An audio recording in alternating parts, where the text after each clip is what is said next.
Hello, everyone, and welcome to another episode of the DH Effect. My name is Sonia, and I have my beautiful co-host with me, Hillary. Hi, Hillary.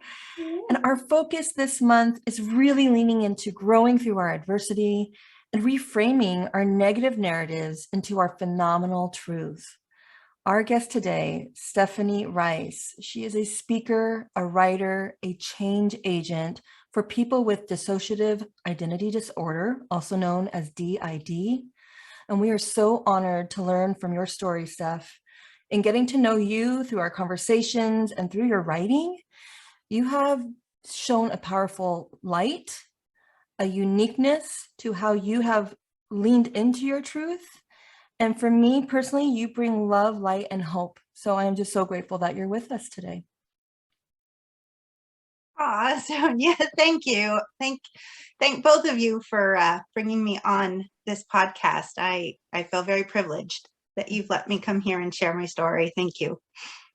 Well, for those of you who have not met you yet, you are also part of our wolf pack, as we like to call it, which means not just one of our friends, but also we do a lot of work together behind the scenes as a group of women growing and learning together.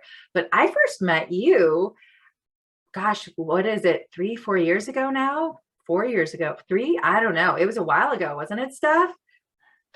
And I was speaking at an Arbonne. There was we both work within Arbonne, and it was this presentation, and I gave it, and I sort of got done, and I thought, that just was not my best. That just was not, when you just know you didn't feel good.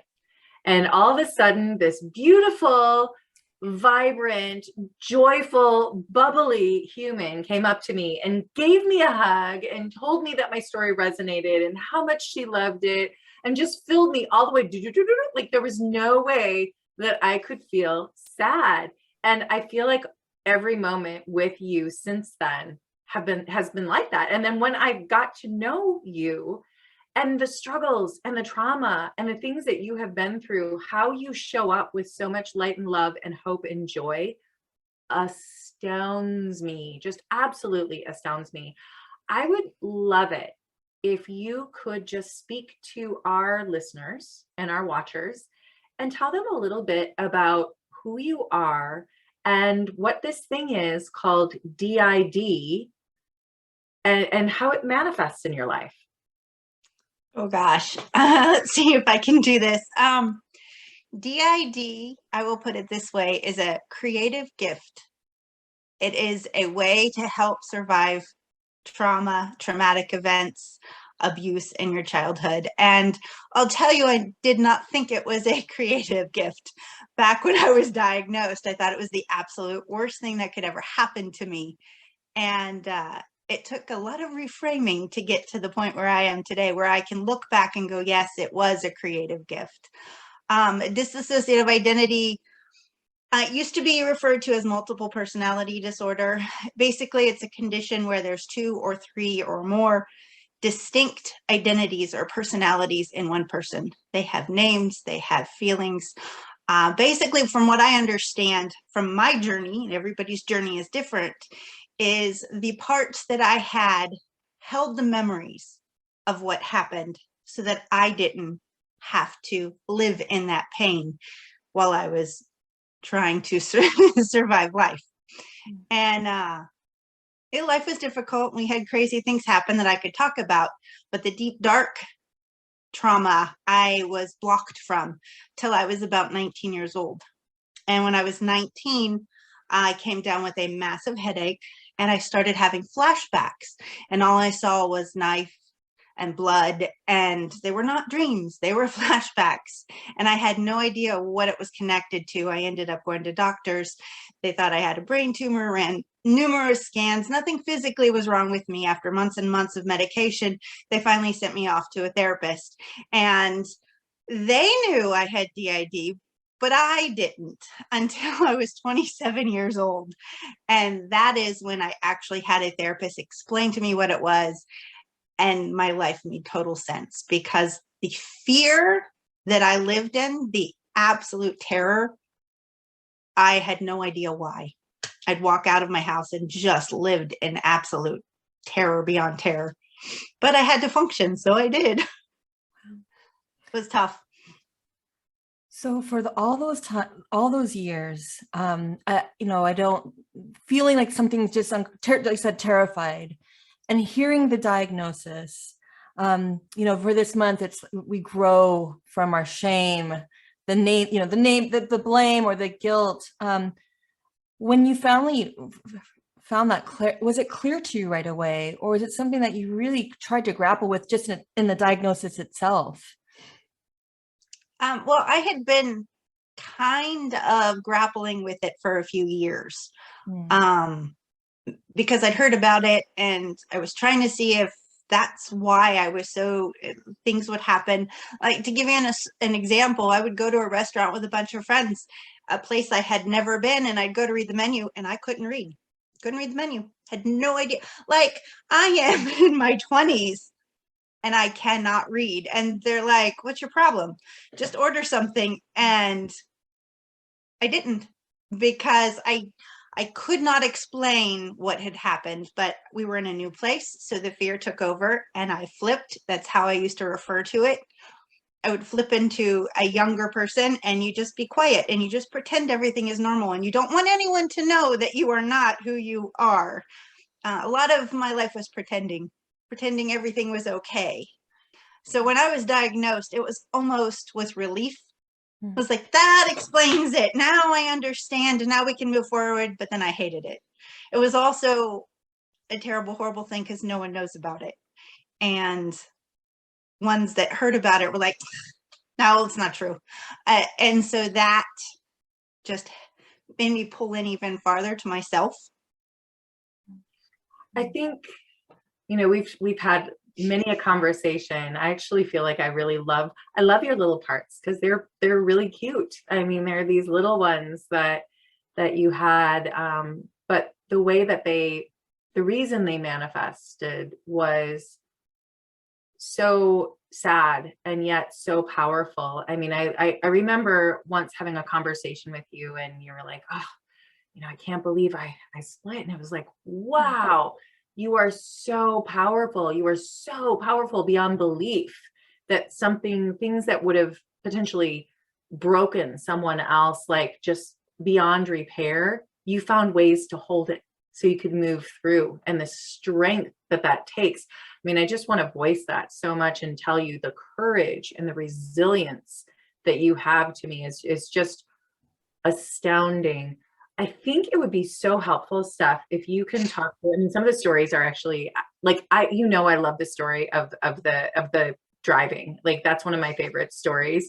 But can you help our listeners really understand what was happening in your life that led to these splits, that allowed these little ones to hold the pain, and the not so little ones as well? I think there's so much out there in the media that is not accurate, and maybe you can speak to that afterwards, but if you can first just sort of ground us in what this looked like. What it looked like. It actually took me a while to find a therapist or a friend that I could trust. And building that trust, then the parts were able to tell their story. And the interesting thing was, while they told their story, I heard their story. And to give an example, it's like when I was present, I was on stage at the theater.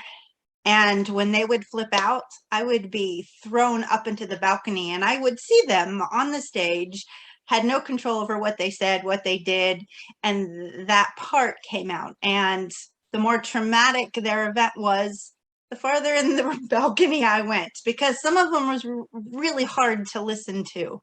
Some of the abuse that I went through, I know a lot of it has to do with the satanic abuse and all of that. Just being involved with some really evil, awful people, and the sexual abuse involved with it, the knives and the fire, and there was just a lot of darkness that was really hard for me to hear. But I was able to, and so that's how I heard their stories. When they finally felt like someone believed them, they would come out and actually talk. They would write letters, and my handwriting would change. You could tell who was writing. I know their names. I know who they were, and they would tell their stories, and they each, I look at it now from a place of just total love and acceptance of them. Like when they first came out, I hated them. I hated every part of them. You're awful. You're horrible. You're terrible. And it took a long time for me to realize that my counselor, she actually started as a teacher. She was a pastor's wife, and she worked with many people who have this disorder. But I met her as a teacher because teachers were always safe to me. They were always the ones that gave me, hope that the future could be better. And when they trusted her, and I saw how much she loved me, didn't matter what part of me was out, she loved me, I started to accept them. And as I started to accept them, instead of being my enemy, they started being my friends. It's a bizarrely long story, but it is fascinating at the same time, just to watch that change. I don't know if that answered your question. Oh, I just have I can just see it so clearly. We talk about belonging a lot. And that in order for us to truly see ourselves for who we are and all of the experiences, sometimes we need that help. And gosh, thank God for your counselor to help you look internally so ever close. The vulnerability of each of them is you. And the opportunity to distance and see because you were thrown. It's not like you had the choice. That they threw you into that balcony so you could say, look at me, which is actually look at yourself. And I'm just getting emotional just having like the power of that, because any other, I'm not saying any other, but many of us would be so afraid that we'd be like, and you probably went through that. Nope, never gonna look, no, close your eyes, no way, and you did.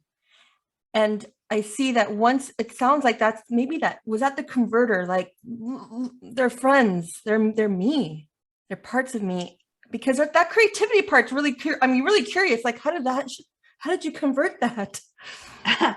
I was telling Hillary this earlier. It was a very long, weird process, but once I became to accept them and love them and didn't blame them for what happened to them, it wasn't their fault. Adults did that to them. And I accepted them. There was one day, and it was right before Easter, and I remember when it happened. I walked into my counselor's office, not on an appointment, just I was there one day, and I sat down and I just went, oh, so that happened to me. And she's like, mm-hmm. And I'm like, and that happened to me, and being tied down happened to me, and being drugged happened to me, and the jar of spiders that were let go on my body when I couldn't move happened to me, and just step by step. And it was not something we planned. It was just something that happened, and it was remarkable, because that's when I pulled them into me, and they were no longer separate. As soon as I identified, okay, I lived through that. It was quite remarkable.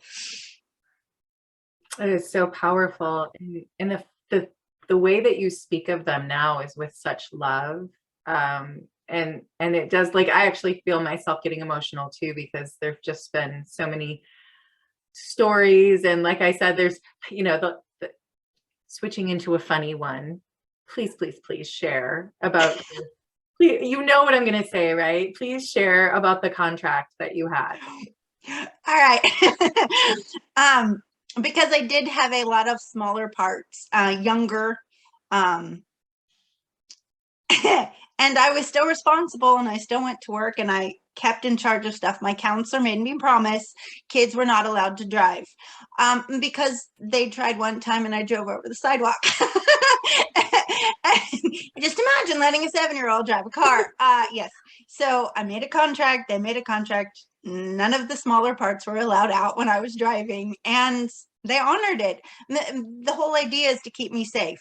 The whole idea they are there is to keep me safe because the memories were too hard for me to look at. And so, yes, we worked in tandem after a while instead of me hating all the parts. So yeah, I know that's the story you love to hear. I know I do, because it makes me, it's just so sweet. And yet I know how so much of this came, and you weren't, I mean, you weren't always accepted. I mean, in fact, you even had some very disturbing things that happened as you were starting to come to grips with, before you came to grips with this being DID. I'm not sure how much you want to delve in. I'll leave that to you. But I guess as part of that, wherever you want to start with that is, you've hid this for a lot of decades. Those closest to you have heard.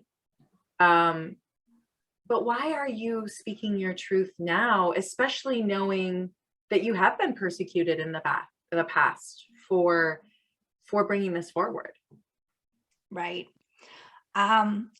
Yeah, I know when I was first diagnosed, and I know they meant well. That's the thing. I don't hold any grudges toward anyone, but I was very much treated like a project. They had no idea what to do with someone with DID, and they felt it their right to tell anybody they wanted. By the way, remember me because I'm dealing with this person who's got this issue. And so there was no privacy. It was just shared with whomever wanted to be shared. And I ended up leaving and trying to go find somewhere safe because I was trying to come to terms with what this is. And now people that I don't even know about this and treated me like a project. No one wants to be a project. I'm a person.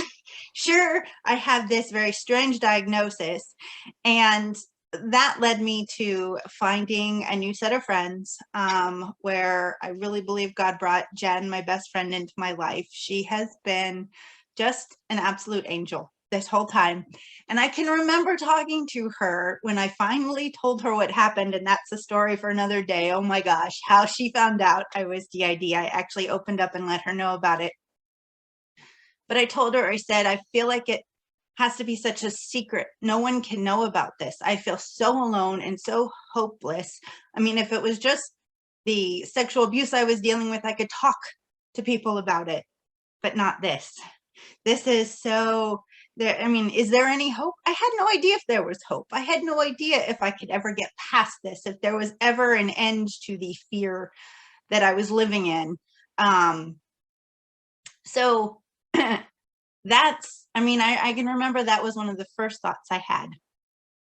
And then, it took about 5 to 7 years, really hearing their stories, really coming to love them, really accepting, okay, this is me. And then I had more work to do because I had to go through the grieving process, and I had to grieve all kinds of things. And that was another season, but it came to an end. I was integrated, which means I'm whole. I am not split. I don't have parts anymore. They're a memory. I have them in my heart. There's parts of me, but they're not separate. I don't hide anything from me. I know my story. And for 15 years, I kept it a secret. Yes, I kept it a secret because I was ashamed. Like, if anyone finds out I was divided, they're going to go, oh my gosh, she's nuts. Lock her up. Stick her in a mental institution. Like, there is something seriously wrong with her. And I didn't want to go through that. And part of me way back then was afraid they'd go, it's not real. It didn't happen. And I'm like, you didn't live with me. You have no idea. So I was afraid, especially in the media. We talked about this. Every movie that ever comes out with someone with multiple or DID, one of the parts is a murderer. That's how all of the cop shows are. And, the only show that I've ever seen that truly represented someone with DID was Lie to Me. And I give them kudos, whoever did the research for that show, because they honored the person instead of making someone with DID look like a murderer, because that's basically what I have seen in every show that's been made. So it's part of why I'm speaking out, because we're not crazy. We're just trying to cope with trauma. as best we possibly can. And it was too much for us to look at the time. So those parts are holding those memories for us and helping us survive and helping us still be a part of society. And so yeah, I mean, I've been integrated. I'm like, okay, I can bury it. I don't need to tell anybody. We're good. I can move on with life. But there's a part of me that feels like you're still living a secret. You're still living a secret because that's your story. That's who you are. You are who you are today. And I can be filled with joy because I know how dark the dark can be, because I faced it and walked through it. So yeah, that's kind of why I just want to speak up and let people know now. And it's like, there's got to be hope for those that have walked this. I'm just, honoring that courage. And what I'm thinking about is, shame. The word shame is yelling. And I think of others, like we hide in, what are reasons that we carry shame? And for what I'm hearing for you is to protect truth. That part of it is, wait, not only am I fearful of the judgment or the ridicule or whatever that might be, the attacks, but then my truth is not protected. And so I really got this strong sense that part of carrying, the sacrifice of I'll carry the shame because this is real. This is my story. And I will protect it until I know that I can defend it thoroughly. And then here you are, right? And the transformation of not just coming to sense of self and saying to the world, hello, my name is Steph Rice. This is my story. But even you're so much more expansive of that story. And I want to protect others. I feel like there's an education piece to you. Like everyone needs to know in terms of those who may have DID or anyone who has shame, that there's still that protectiveness that I'm sensing. And I don't know if that's the right word that you carry. I think so. Protective. Yeah. It took a season of looking at it through a different perspective instead of being ashamed of what I went through and, oh my gosh, what are people going to think? To look back and go, man, I was fierce. That was impossible to live through. And my body found a way to do it. And I was willing to look at it and work through it. And I'm on the other side and there is hope and there is joy. And I went through a season where I didn't think I'd ever find joy. I had a part, I called her my little zombie. She wore a little black dress because she just wanted to die. And I was thinking about that going, wow, I have not felt that deep darkness in so long. It is so nice to be on this side of it. And so I do speak out because it's horrible living in shame and feeling like people are going to judge you because you say who you are and what you've been through. And no one can change the past. No one can change what we went through. All we can change is moving forward today and learning how to accept ourselves and accept the people around us. Learning to love and accept them because everyone has a story. They may not be DID. Who knows what every single person has a story, and you don't know what their story is unless you create a safe place and they feel like they can share it. So thank you, ladies, for letting me share my story with you.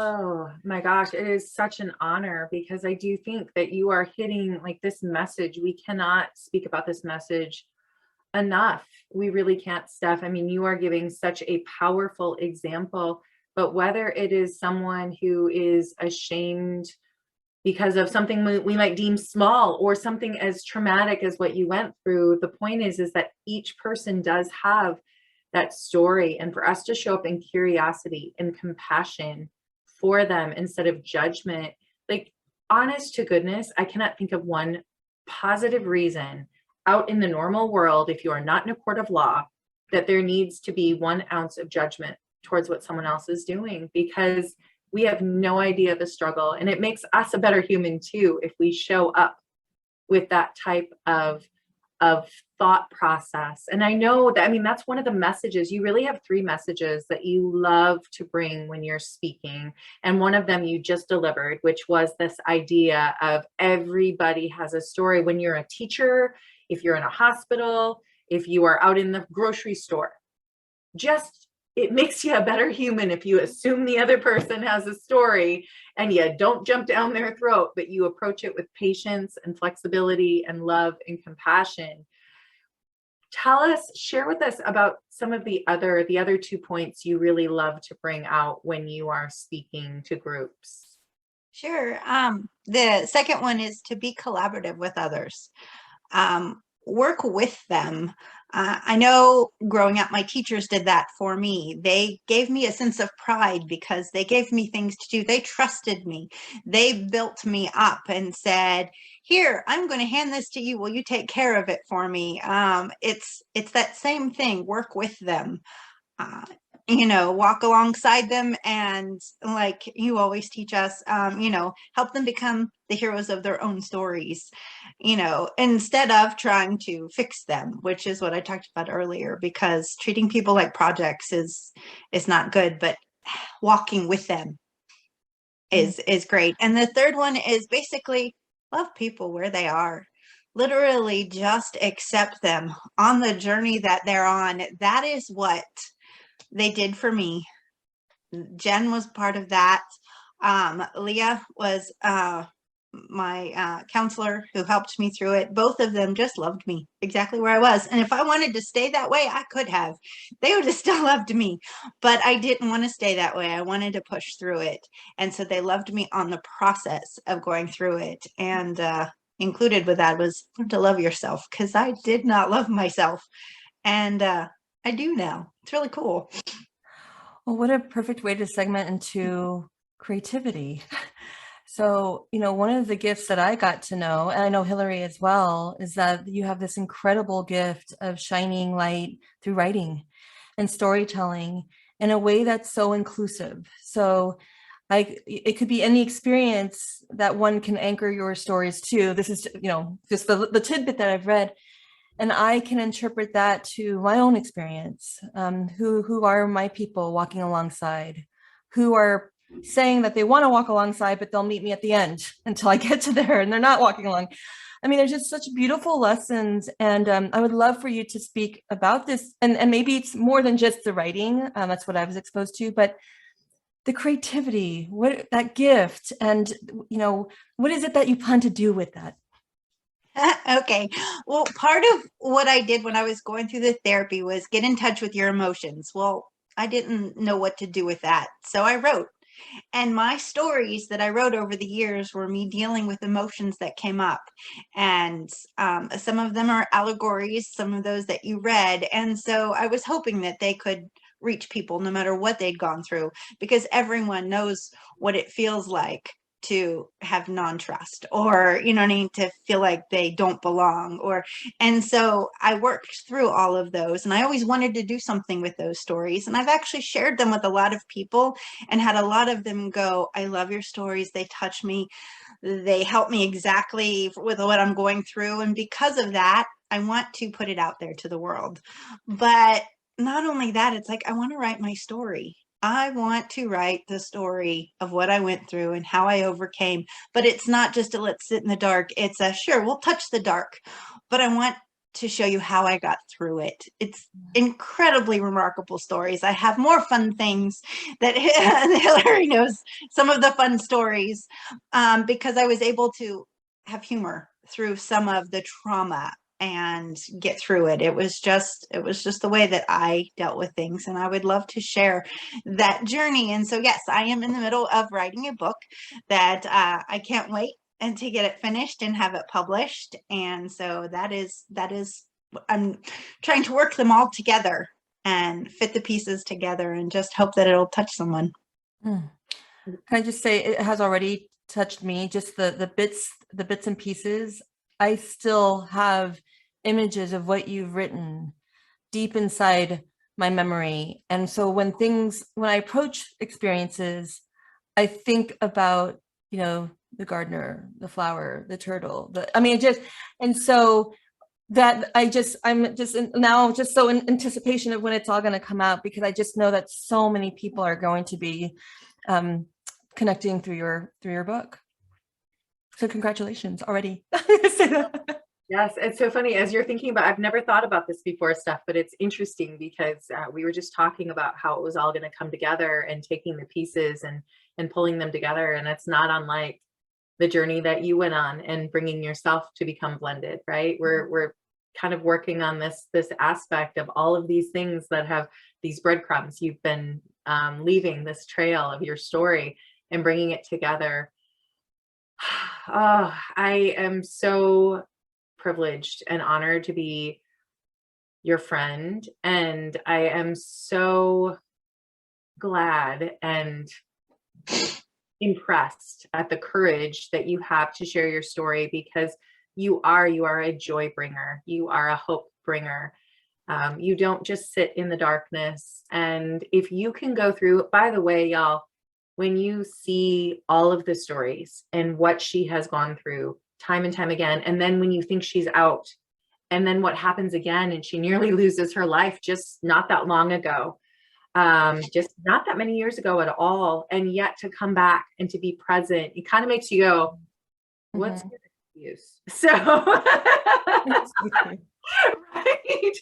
So people are going to want to find you. They're going to want to talk to you. They're going to want to bring you in to talk to their teachers, to their hospitals, to their students, to all of their people. How can they find you? I am on Instagram, Light on My Feet 7. I have a website that they can reach out and contact me through there. It's probably the best way. StephanieBRice.com. And yeah, I would say that would probably be the best way. I'm on Facebook also. And but yeah, the best way to reach out would be through the website, because there's a contact me page and they can write and contact me that way. Thank you so much, Steph. I am sure we're urging others just to reach out. I mean, just to, whether it's a new perspective or maybe a chance to look inward, you know, who haven't we met inward in terms of our feelings, our experiences, our memories? Perhaps Stephanie, through her writing, through your chats and conversations, perhaps we found a companion. And it's, again, I can't relate with Hillary, what an honor it is. Every time that I interact with you, I am energized, and it is always with light and love and hope. So anyway, everyone, thank you so much for joining us for this episode with Stephanie Rice. Please be sure to follow all of the social media platforms, us, the DH Effect, and Stephanie's, and subscribe to your favorite podcast platform or the YouTube channel if you like to watch versus listen. Check out our DH Effect website, thedheffect.com, for great opportunities to learn and grow. And then until next time, Hillary, why don't you end for us? May you have the courage to live with a decided heart.